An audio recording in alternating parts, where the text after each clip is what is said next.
Both have very valid points, but we got to get back to the show, you guys. Hey everybody, welcome to a brand new episode of Vida Baseball Live. Here is a look at what is trending in our world.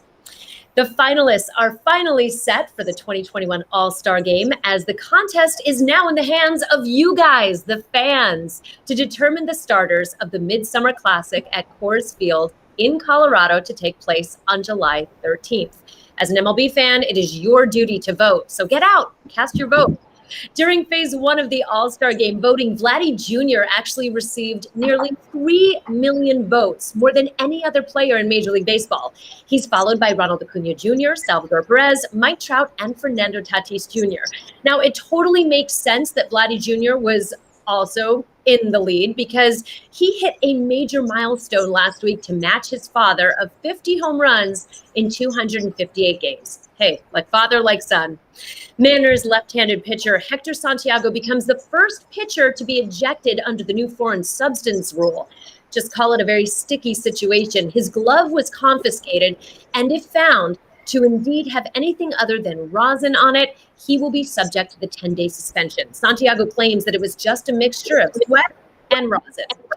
Dodgers pitcher Trevor Bauer is under investigation following assault claims from a woman who claims the pitcher got physical with her during recent encounters. The Pasadena Police Department is looking into the matter, and the alleged victim was granted a temporary restraining order earlier in Los Angeles. And in some good news, as far as the Hollywood Walk of Fame is concerned, they just gained 2 new stars in Tessa Thompson and Salma Hayek. Congratulations, ladies. And that is a look at what is trending. And it is now my pleasure to welcome Jennifer Mercedes in New Jersey and Ozzie Jr. in Chicago. Ozzie, you have something special going on, and Jennifer and I would like to say a very happy birthday to you. Happy birthday to you. Happy birthday to you, Ozzie. I feel like I'm in watching The Height. By the way, the music. Thank you so much. 37 years old. That's what's happening in Chicago. I officially can rock Crocs now. You know what? The Twins are in town last night, the last couple nights, and I got to see Nelson Cruz, who's 40. So he's my inspiration. Every time I see anyone that's older than me playing professional baseball, I get inspired. But no, it's been great. The weather here is probably raining as usual this in summer, but I'm excited. I'm good. I'm healthy, doing what I love, so we're good. Excellent. Well, happy birthday to you. We cannot wait to hear how you're going to celebrate. I hope it is a wonderful, wonderful birthday and another trip around the sun. Jen, what was the best thing you saw this weekend, and how you doing?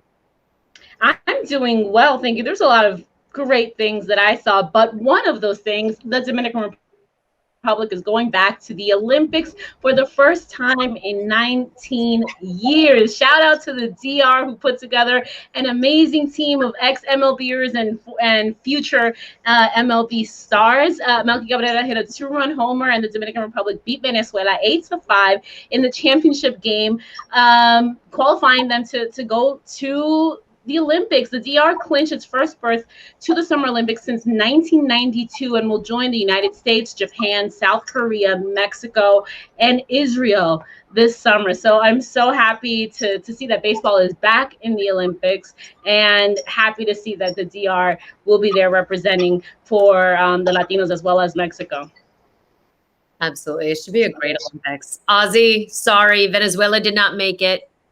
But you got a birthday, so that's exciting. What was the best thing that you saw this weekend? You know what? The best thing that I saw, I don't know if it was the best thing or the saddest thing or the funniest thing. It wasn't good for my guy, Hector Santiago. So it's funny because I actually got him a tea time through the clubhouse kid for Hector and his friends. And the next time I hear his name, the poor guy is getting his glove confiscated on social media. And it was mind blowing. I wasn't happy that it was a Latino player. I wasn't very happy about that. It seems that we're always the first ones to get pinged.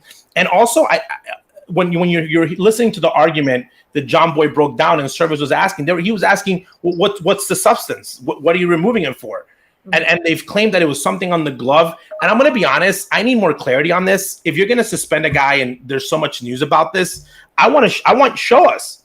Take a picture of it, put it on MLB, say this is what we found. We haven't heard anything.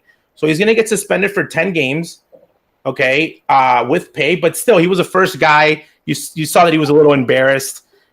You don't want to be the first, but I was confused. They didn't. It wasn't like something came off as they couldn't find anything. The camera, I guess, wasn't showing it or couldn't find it, but it was just a weird moment and a big moment in the game too. By the way, he was coming in with runners on scoring position. So again, I think it affects the way the game is going.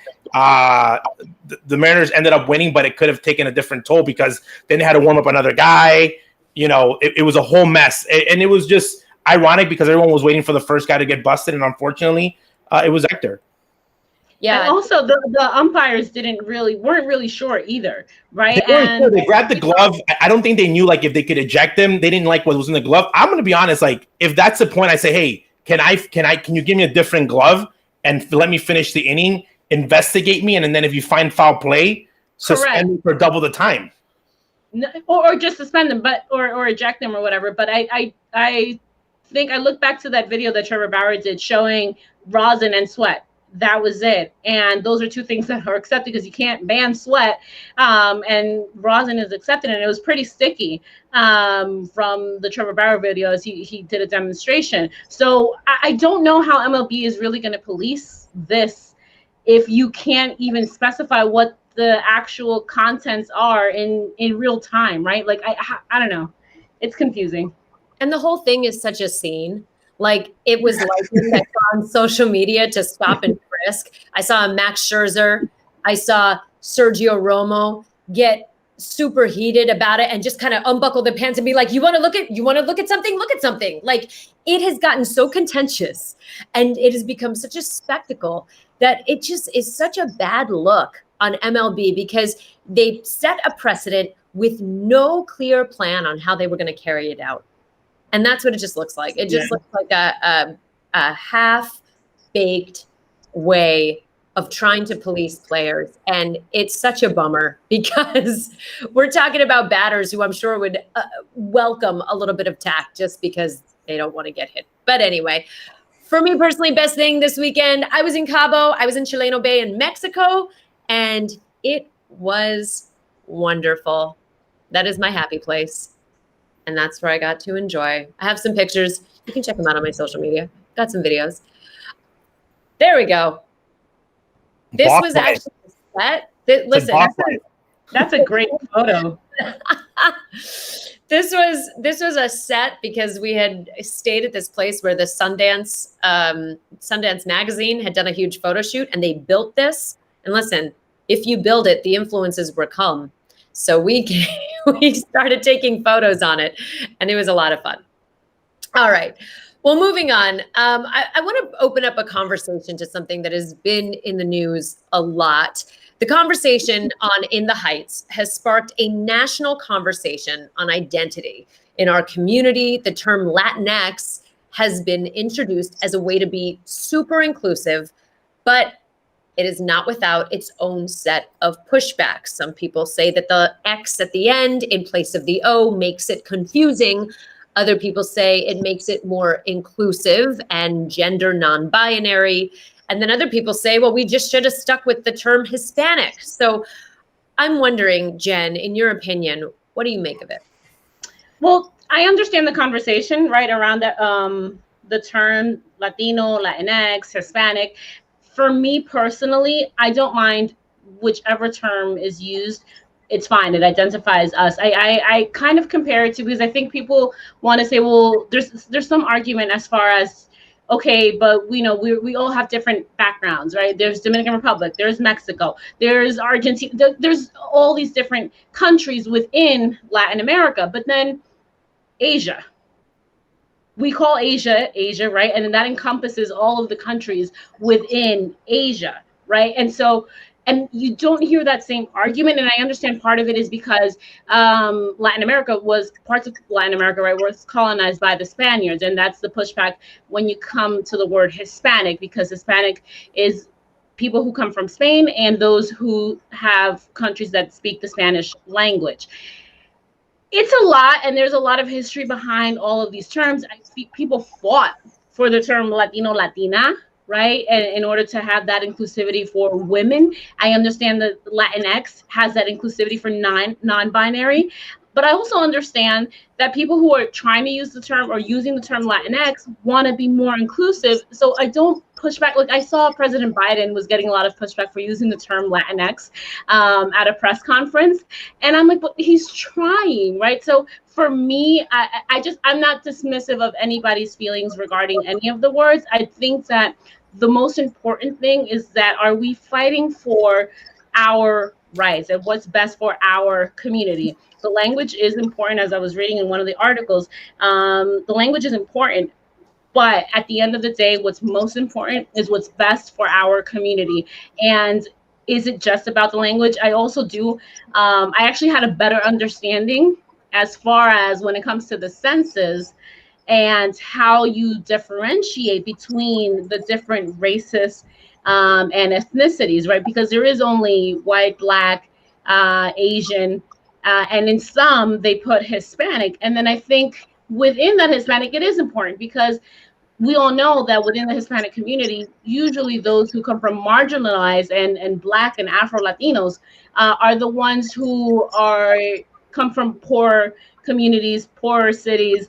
And so it is important to differentiate because those are going to be the communities that are going to need more benefits from whatever it is that the government is trying to put out, education and all of those other things that are important when it comes to the census. So it's important to just think about it as a whole in my mind, but I'm not against anybody using any one of the terms. Mm-hmm. Do you think part of the reason that there is so much pushback within the community is because different communities have so much national pride, so much cultural pride for where? Yeah, I think that that's part of it, and I also think that there's just some, especially within the older Latinos, right? You don't really understand the X part, so it's like a lot of the older people in our communities still don't really understand LGBTQ and all of that because they just don't get it, right? They just don't understand it. They come from an older generation. Now is that we're having these conversations that need to be had. So they don't get, well, what Latinx, like, yeah, Latino and Latina, what else is there? And then when you have the conversation about non-binary individuals, it's like, well, this includes them as well. And so it's a learning curve, I believe.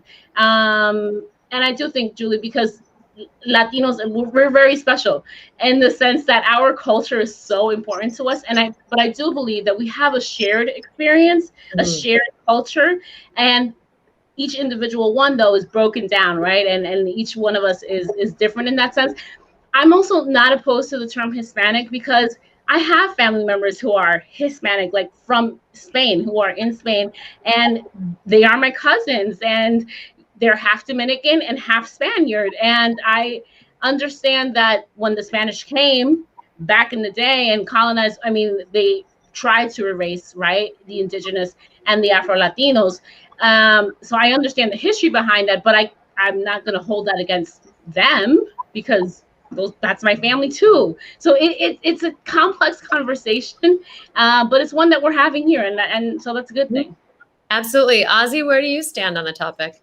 You know what? It's called the evolution. I don't like using the word Latino versus Latinx, the word versus, because I think that they're both encompass. I have a very unique upbringing like Jennifer, where we're very connected to our roots, where our families are from. Visit yearly, speak the language. You speak Spanish first, but that's part of being Latino. But then I also see the second half, Julie, from a first generation that usually was not getting marketing or branding of Latinos that got here, way a long time ago, where they're third generation Americans and they are still Latino. They still celebrate culture, food, but they might not speak the language fluently because they're removed. I think that's when the word Latinx comes in. When I think Latinx, I think it represents what what my daughter's going to probably see herself as, what your son's probably going to see himself as, what I'm a part of. I'm someone that I'm an American. okay, who has Latino roots, who's in the United States. I think that the best part of this is that we're actually getting considered. The conversations are being had. I think that people are looking at the history of what a Hispanic, person entails, what our history is, our mix. We're not ashamed of it. We should talk about it. And I even think if, someone identifies that they even, break it down granularly, because I think it is part of who we are. And I love the conversation. And I love the fact that if you're going to use the word Latinx to get us exposure and push our Latino narrative in the United States, I'm all for it, because I think we're a huge part of it. And I think that, yes, we are connected to Latin America and we love our Latino roots. But I think now the force of Latinos in the United States is so strong that we do identify as Americans and as Latinos. And our love, in my house, I have an American flag and I have a Venezuelan flag. And I think that's, to me now, that's what the word Latinx is starting to express. And then I think the X is what makes it the part of the evolution of maybe at a time when we weren't being inclusive, we can't hide our history on how we were to certain groups in our community. This is the evolution of saying we're all welcoming. It is okay. We're not going to have that. I think that's what the letter is. And it might be, like Jen said, a little bit harder for like my grandparents to understand. But at the end of the day, it's moving forward. And I think in 20 years, I don't even know we might use the word Latino. It's okay because it's all encompassing. We're not excluding anyone. So that's the way I see it. If you want to call me Latino, yes, Latinx. I assume that I'm both. It is a word. I think that people get madder at the who invented the word, where it came from. It kind of just got thrown out there. But I think now that when we do the analysis and, when you read the research that our great team did on like where the word comes from, what they meant, after like giving a lot of thought, I think it's something great for the future, because, even for the world of baseball, guys, we're going to start seeing a lot of players in the next 20 years that are Latino, that are born in the United States. And that's something that they might want to be called Latinx. And that's going to be a whole new thing. So I think we're going to have a lot of more A-Rods in the future in the world of baseball, just like in everything, because we have such a huge part in this culture now. Absolutely. That's a great point. I as well enjoy the all inclusivity of the term. And Ozzie, you bring up a great point. There's going to be a whole new generation who may be bicultural. So you've got, your son and daughter and your wife who is Anglo, and then yourself who identifies as Latino or Latinx. And then you have children who are both. I am a product of a bicultural marriage. And so my mom being from Puerto Rico and my dad, having Eastern European roots. And so the fact that there is a term that I too can identify with, as well as someone like Jen, who is Dominican, as well as you, Ozzie, Venezuelan. Like, I think that just kind of brings it together and it makes it less complicated, because we don't have to break it down into the nitty gritty and say, well, I'm technically just half, or I'm a quarter, I'm a quarter Puerto Rican, or I'm a quarter, Cuban. And so I like that it lets everyone identify and it lets everyone have a piece of the pie. So to me, I think it's a wonderful thing. And it's also an improvement on the word Hispanic. Just my opinion. Sounds better. It does sound better, doesn't it? All right. Well, let's move back into some baseball. Who won the week, in your opinion, Jen? Oh, man, baseball won the week, right? I think see, I did this again. I did it last week. I misplaced my rundown. And then I'm like, wait, who did I pick to win the week? No, my brother. My brother won the week because he's having a boy. Congratulations to my brother on the sharp shooting. He already has a girl. So those of you who know, who follow me on Instagram, my niece Amelia will now be a big sister to her baby brother. And my brother was like, just super excited. His reaction in these pictures is amazing. So to me, my brother won the week. Oh, I love that. Congratulations to your brother and to you for becoming a two-time auntie. That's awesome. Ozzie, who won the week for you? I don't think that my guy can compete against that. Congratulations. I got Sterling Marte, a guy that is coming back from injury, but he had a great week. Coming back from 2 weeks removed from winning Player of the Week. And we're going to be hearing his name a lot through the All-Star game. He is, I think, a key piece that can fit in probably about 10 teams that are in the pennant race. And if he keeps playing like that, he will give a lot to return to the Marlins if they sell. So my guy was Sterling Marte, and he's back and healthy. So we'll see what it has the second half of the season and where he ends up. I don't think he finishes the year as a Marlin. Oh, where do you think he's going to go? He can go anywhere from New York to Chicago. He gives you so much flexibility. He plays second. He plays the outfield. He hits for power. He has speed. And when he is healthy, I think that he is a top player. And I think that he's going to be one of those guys. There's a couple of Hispanic players, Latinos, that are in the mix for big moves. And I think Sterling Marte is a guy that is getting a lot of phone calls, them asking them about injuries, how he's playing. And he'll give a lot in return to the Marlins, who, again, might be in a position where they can move someone like Marte and get something in return and both sides win. So, I can see him. I would love to see him in Cleveland. They need him. Other than Ramirez is the only guy, and Ahmed Rosario, who's been hitting, but we don't know when Framil's coming back. So I think Marte can fit perfectly there in the outfield or move him to the DH position. So he could do a lot. I mean, maybe they need him, but you know what? New York needs him more. I'm wondering what the over-under is on what Cashman decides to do at the trade deadline as far as how many players they're going to try and trade for. Oh, the Mets, they're not hitting. Again, the Mets, they're there. They're close. Mets. And I'm going to be honest, if I'm that deep in the game spending-wise, Mr. Cohen, you got to go all in again. Because I think that you cannot be this close and not capitalize on it. They've been playing well, but if they need that extra push, you take that contract for the second half of the season. You can't give in. You can't say I've spent too much. You're right there. And it's a weird team. Like the guys that are supposed to be doing good are not doing great. And he can give a boost. So both teams in New York, I think, are top contenders. They usually have the bigger pockets. Yeah. I think we should do a trade deadline show, obviously, when the time comes and for the biggest free agents. Okay, for me, it is Fernando Tatis Jr. No secret, last Friday night, did something that very few have done before. He hit 3 home runs in a single game. Now, I understand it was against the Diamondbacks. And a 11-5 win. I'm sorry, Diamondbacks, but come on, it's not their year. He slugged 3 home runs in his first 3 at-bats, all within the first 4 innings. 11-5 win against the Arizona Diamondbacks last Friday night. Fernando Tatis Jr., he's the one who wins last week for me. All right, let's move on to a little segment we like to call Fair or Foul. We have some videos to bring up, and we're just going to call it Fair or Foul. What do you guys think? Let's roll that first video, and you'll see what we're talking about. Okay, so here we have Wander Franco, the number 1 prospect in all of baseball. He comes up and makes a grand entrance.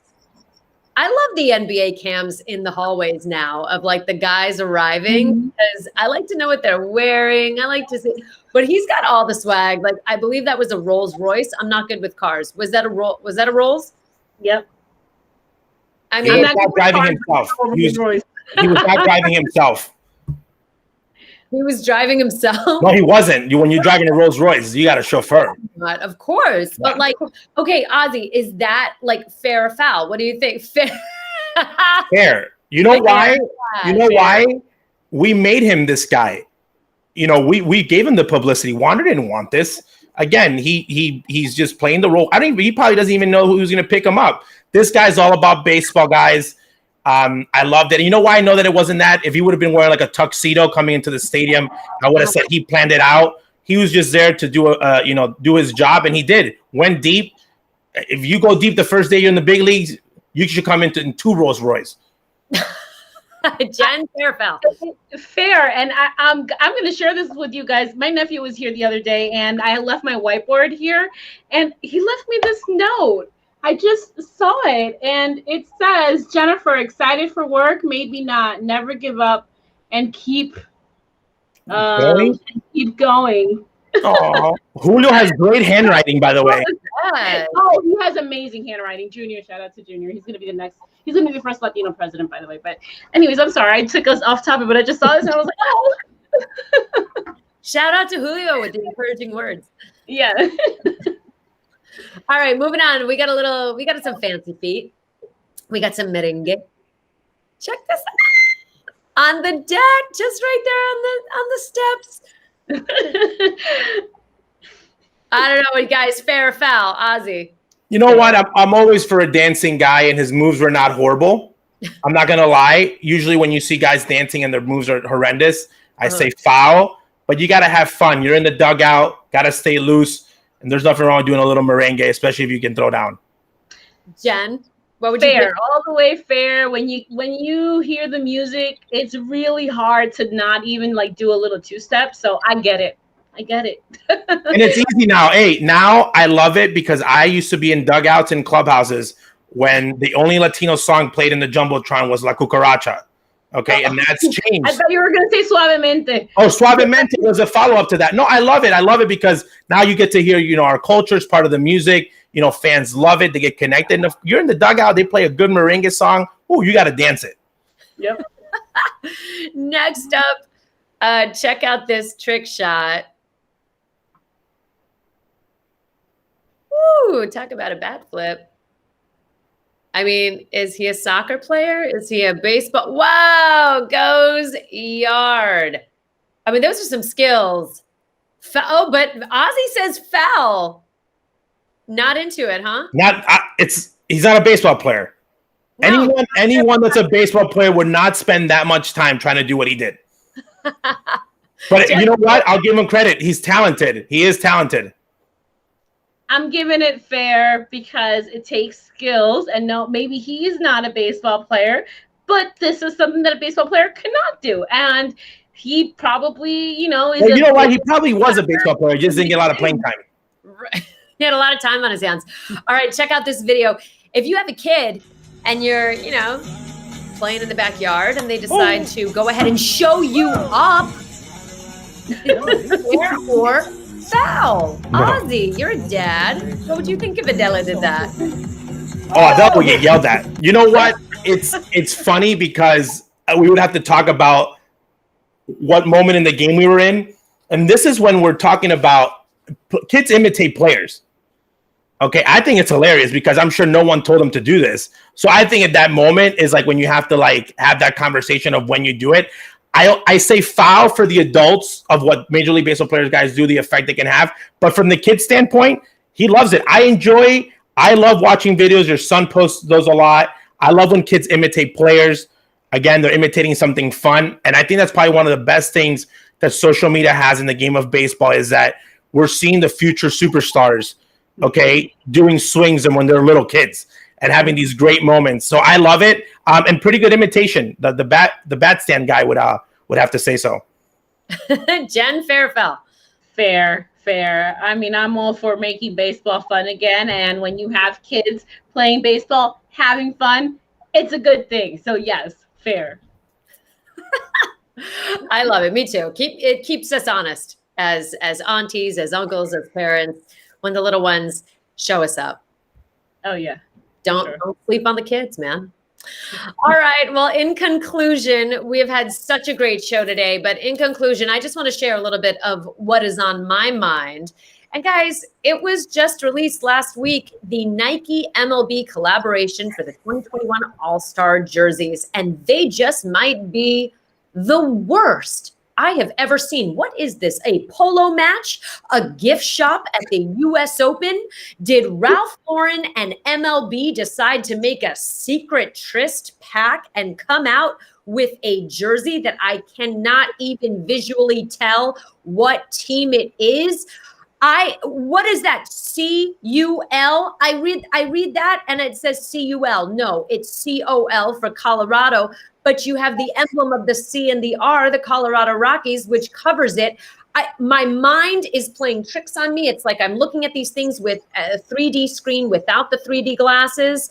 These are absolutely atrocious. I don't even know who gave these the green light. They make no sense to me. Part of the All-Star game, part of the charm is that all of the players get to wear their actual home jerseys. That's part of the great beauty of the Midsummer Classic is you have all these players representing their home team on the field together. If you know baseball, you know who's in the American League, who's in the National League. You don't need those jerseys to tell you. You know who these guys are with their names on their back, unless you are wearing a jersey like the Yankees where you don't. But chances are if they made the All-Star game as a starter, you know who they are. So to me, Nike, MLB, what are you guys doing? Just another feather in the cap of MLB is completely out of touch with their fans. Go play polo. You're not, Julie. You know what's funny? I thought when I saw them that it was a joke, that someone saw a knockoff or something and shared it. Right. Ozzie Jr. was the manager of an All-Star game, which I love the jersey that they got to use during batting practice. Okay, and it's a black jersey and it's clean. This was probably one of the worst jobs in All-Star game history. And again, let them wear it in batting practice. But I think that you just mentioned something really cool, because I think one of the most special things that Major League Baseball has is the fact that everybody gets to wear their uniform. And I think it's really cool for the player when you look around and you're representing that city or that town in front of your jersey. Because remember this, every team has a representative. So even the Pirates, even the Diamondbacks, everyone gets, but it's a big deal though, because if you're in there as a fan base, you're represented. And I love that everyone wearing the uniform, because I think it's a part of our tradition that, that we can't lose it. This is not the NBA. You're not going to pass the ball to the wrong teammate. And I just think it's a part that when you're there, it looks really cool when you walk in and you're like, man, I can see everybody in the league in one place. So I understand the marketing side. Make it for batting practice. Use it for the home run derby if you want. But on the game day, let the guys represent. And here's the part, for the two managers that are there and the coaching staff, you want to represent that you were in the championship the season before, because the All-Star game is a celebration for the team that represented the league the year before. So it's usually you have the most amount of individuals there. Your staff is there. Usually your PR team is there. And it's like the final, okay, we're closing out the World Series year. Now someone else is going to take it over. So to see them, Dave Roberts rocking the Dodgers and being, having to be there with his uniform, I think that's kind of cooler for the future than seeing a jersey that, it'll be irrelevant next year. Irrelevant. It's like when you go to TJ Maxx and you see the U.S. Polo Association. I know what you're talking about, but the U.S. Polo Association is like the ripoff of the Ralph Lauren. That's what it looks like. You are right. No, actually, Julie, those are pretty good. Like the U.S. Polo Association ones, like they're pretty like legit. Like that. This doesn't even compare. Yeah, right? This is bad. This is. I'll tell you what's going to happen. Guys are going to put it on the game day. Someone's going to share it on social media talking smack, because people think baseball players are like little kids. When they see their uniforms, they get excited when their uniforms are cool. They're like, oh, this is awesome. We're pumped. And when the uniforms look ugly, they complain. Like, who came up with this? I don't want to wear this. It looks stupid. The City Connect ones were so good, right? Those collabs were really, really good. So, and like, shout out to MLB and Nike for doing those, because that was a good job. I don't know what happened here. Like you said, Julie, don't know who signed off on City Connect. Make a jersey for each city that's going to be represented if you wanted to go crazy and sell jerseys. Make one for each place to go play. They've done such a good. I don't know. And again, when they give details, who's in charge of this? Because it looked rushed. It looked like it was a COVID season. Like you haven't had time to think about what the All-Star game uniform was going to look like. Right. Yeah. It does look like something like a polo, like for the sport. It doesn't look like a baseball. It doesn't look like a baseball uniform. No. Uniforms are brand the league. And MLB has very talented artists on their team. Xavier Murillo, who is like their art director, does amazing work for their social media teams. And so I go talk to them. You got really talented people on your team. Go talk to them and pick their brains and be like, would you wear this? Do the kids think this is cool? And they will probably be like, no. I mean, what in the world of corporate America weekend retreat in Reno? And with that is going to do it for our show. Thank you so much for checking us out, Jen, Ozzie, and myself here on La Vida Baseball Live. We'll see y'all next week.